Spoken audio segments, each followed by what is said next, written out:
there's 200 people or 150 people that start the class, there's 100 helmets of people that quit. Grown men whose dream it was to be a SEAL that get there, that did all this physical training and all this preparation and signed that dotted line and committed to 6 years, and they show up there and they get to that training and they ring that bell.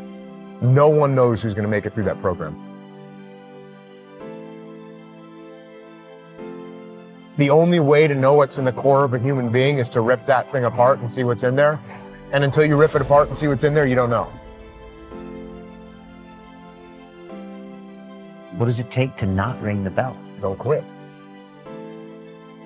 People always ask me, what should I concentrate on? What's your advice for me going to BUD? Don't quit. Don't quit. Like, train hard, don't quit. Well, if you want to be a good leader, you have to understand human nature. And the places where human nature reveals itself most clearly are times of extreme suffering and inhumanity. I had a bunch of hard-headed, very determined, thick-skulled guys that, I had to get them to do what I wanted them to do. I had to get them to want to do. Trust is built on relationships. Relationships are built on trust. If you don't trust me, we don't really have a relationship. My first platoon, we were doing a training operation. We get into this tactical situation.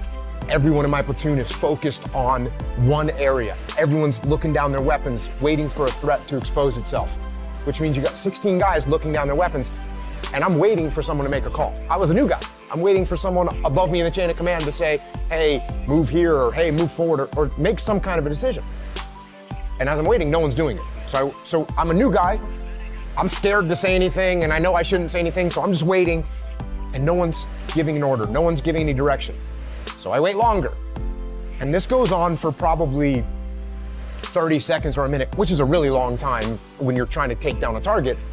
And finally, I said to myself, all right, I'm gonna see what's going on. So I actually point my weapon at the ceiling, and I take a step back, and I just look around.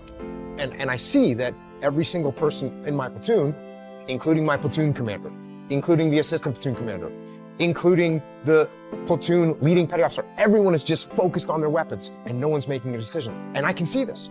And because I'm looking around and I'm detached from the scenario, just by 8 inches, I stepped back and looked around.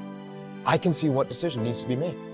And so I summoned up as much courage as I could as a new guy, because new guys don't make decisions. And I said, hold left, clear right, which was a basic command that we had rehearsed and you would practice. And I expected someone to say, shut up, Jocko. But instead they repeated the command. They all said, hold left, clear right, which means we were gonna execute it. And sure enough, the guys on the left held and the guys on the right cleared. And we got done, and instead of someone saying, hey, you need to keep your mouth shut, like one of the more senior guys said, hey, good job up there. Way to make a call. So I looked at it and I said, wait a second, how could I have, as a new guy, have made a decision in that situation that was better than what the more senior, more experienced guys were making?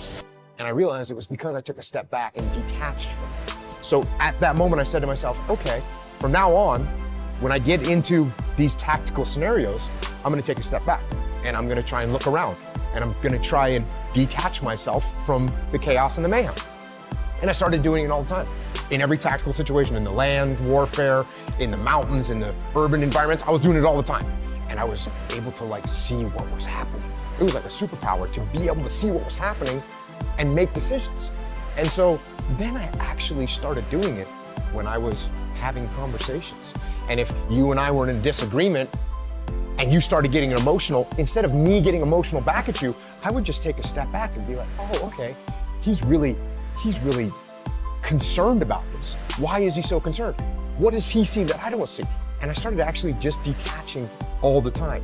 And that became a very powerful tool in leadership that I use to this day.